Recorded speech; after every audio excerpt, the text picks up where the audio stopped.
Hello and welcome to this video on making a fictional beverage into reality. There are plenty of fictional foods out there that could theoretically exist.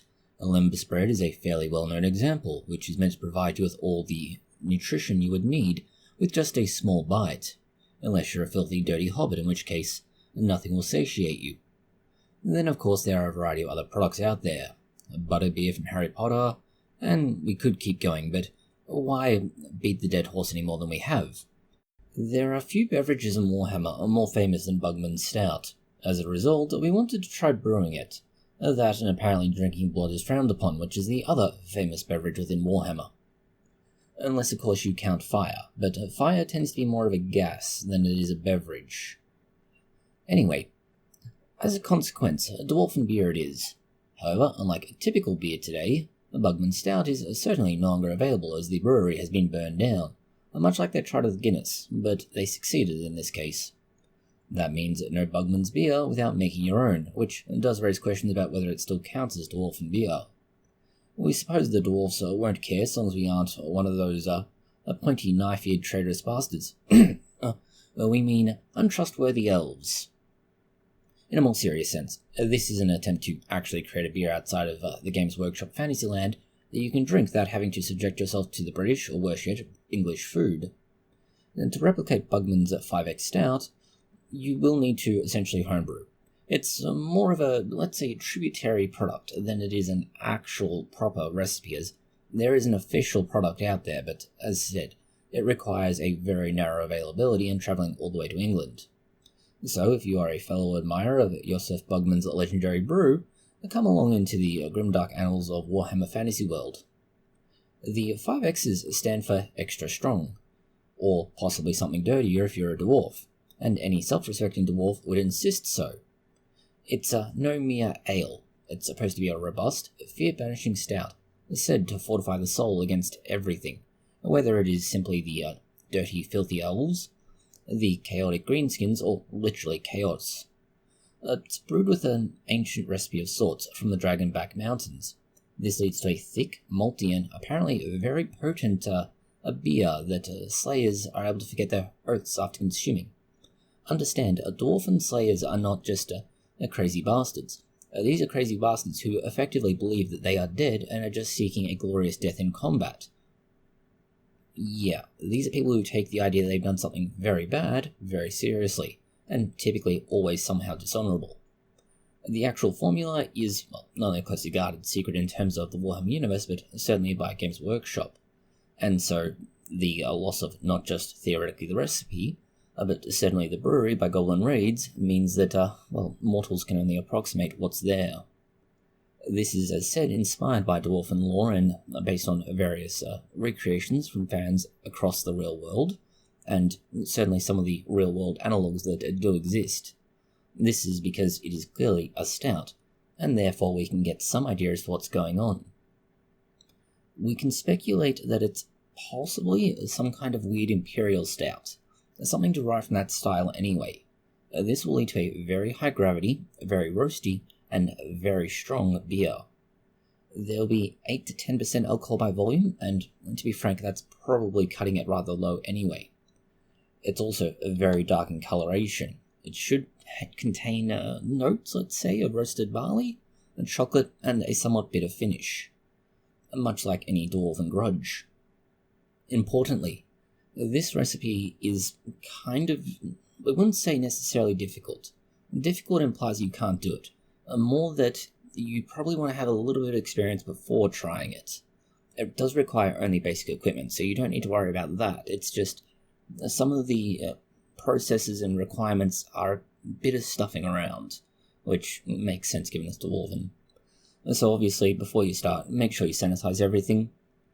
Then, fermentation itself. It's going to take at least 2 if not 4 weeks, plus considerably longer to bottle condition. That is not just a sort of quasi-aging depending on how you handle it, but more importantly, to actually give it that carbonation.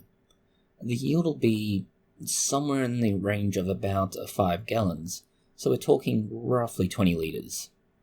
If you want to get more, well, the scaling is relatively straightforward, and just multiply by how much more you want.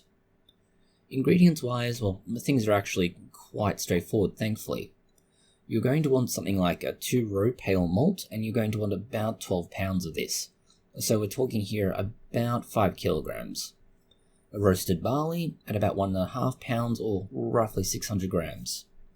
The roasted barley is what's going to give it that dark coloration, the roastiness, and certainly almost coffee-like substance to it. On top of this, you're going to be adding chocolate malt at about 1 pound, so this is 500 grams for those who use civilized units. This again adds darkness to it and a certain amount of nutty flavour. And then we have a crystal malt and a black patent malt. The black patent malt is again going to contribute very much to that colour and some of the burnt earthy tastes. And the crystal malt is going to be adding sweetness and caramel notes, kind of trying to counteract everything else you've done to make this a very, let's say, strong and somewhat a bitter flavour. The East Kent Golding is going to be our choice of hops used, and you're going to want about 1 ounce or roughly 30 grams, and you're going to want this during the boiling stage.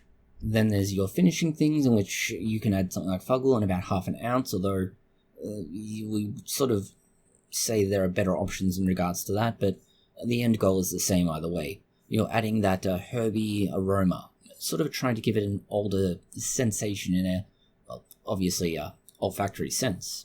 Yeast is going to be a little confusing given we've said this is a Russian style stout, and you should be adding in this case, something like a dry Irish ale yeast. A Saf Ale S04 is a good example.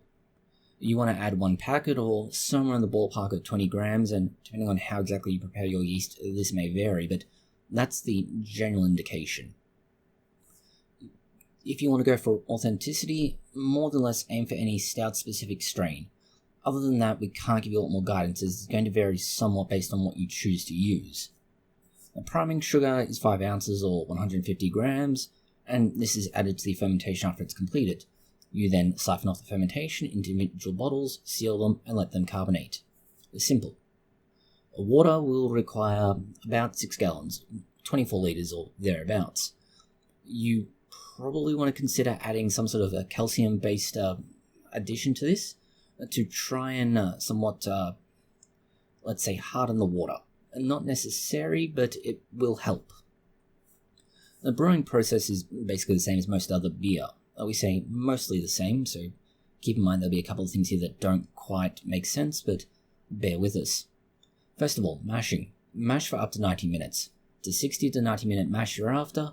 The longer you do so for, the more sugars are available for fermentation, therefore higher alcohol content. However, the shorter the mashing period, the more body there is to the beer. You can see how balancing this is a bit of a game, and you may need to, let's say, experiment a few times to decide exactly how long you want to mash for and at exactly what temperatures to ensure that, well, you get the right body but also the right alcohol content. You then want to heat your water to about 74 degrees Celsius or 160 freedom units or thereabouts to basically stop the enzyme activity. We should state prior to this, try and hold your what will eventually become beer water, but at this stage mostly crushed grains and similar, at about 67 degrees Celsius or 150 freedom units, as that's when your enzymes will be active. Again, this is something you can play with, as if you sit towards 60 degrees Celsius, or a little bit lower, you get some yeast active as we've described in other videos. A little bit higher in that range, you get other enzymes that are active again. These are amylases. You then want to sparge this, and you want to collect the water. You should get somewhere in the ballpark of 24 to arguably 26 litres of wort out of this. You then want to boil the wort, and bringing it to a very strong boil. Once this has somewhat cooled down, you add your hops to it, and this should start drawing out that bitterness. When you get to the 15-minute mark, add in your crystal and black patent malts. And, well, if you want, you can even go an additional steeping step in that, but at the very last 5 minutes, you throw in some Fuggle hops. This should then allow you to cool the wort rapidly down to temperature. Aim for somewhere just above 20 degrees Celsius or 70 freedom units. It's best to use an immersion chiller or ice bath, but there are other ways to deal with this. Now that you have everything fermenting, theoretically, you now want to wait 2 to 4 weeks. we should state you added your yeast, we hope, because that's a mistake that you could possibly make if you jump straight to the end result here. Transfer to your fermenter with this, and keep it in a dark spot. Aim for temperatures about 20 degrees Celsius, although a little bit more or less each way is not going to do any harm.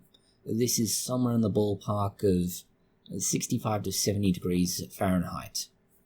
Of course, remembering at day 1 to take your initial gravity reading, and ultimately the final gravity reading should be somewhere in the ballpark of 1.08 to 1.025. That would be for the 8 to 10% alcohol by volume. Catch to this, and somewhat important catch, is that if you are aiming for higher alcohol concentrations, that final gravity will be lower. Then you go on from here to bottling and conditioning. Now this will take up to 8 weeks, and as little as 4. So add your priming sugar into cool water, preferably with some sort of sterilization step such as boiling, but depending on how risk averse you are, this may or may not be necessary. Mix into the beer as it's been fermented now, and siphon off into individual bottles and store.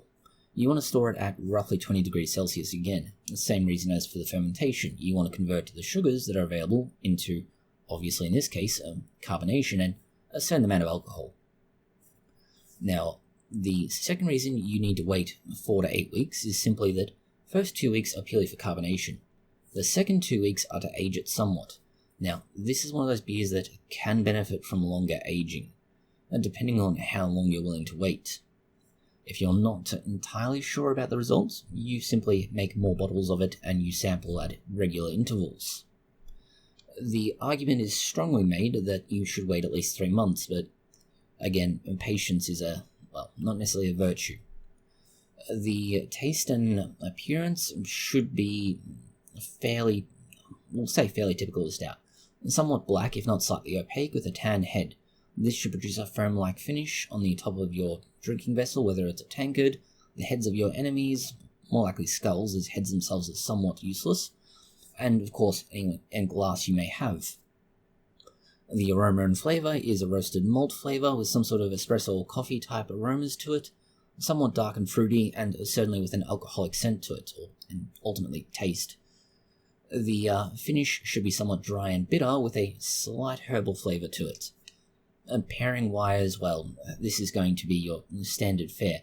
Something substantial. You don't want, anything that's going to be light with it, as it's quite a heavy drink and you want heavier food. Now, if this isn't going to transport you to a fantasy world, well, we do have other options, but, we'll start with this for now.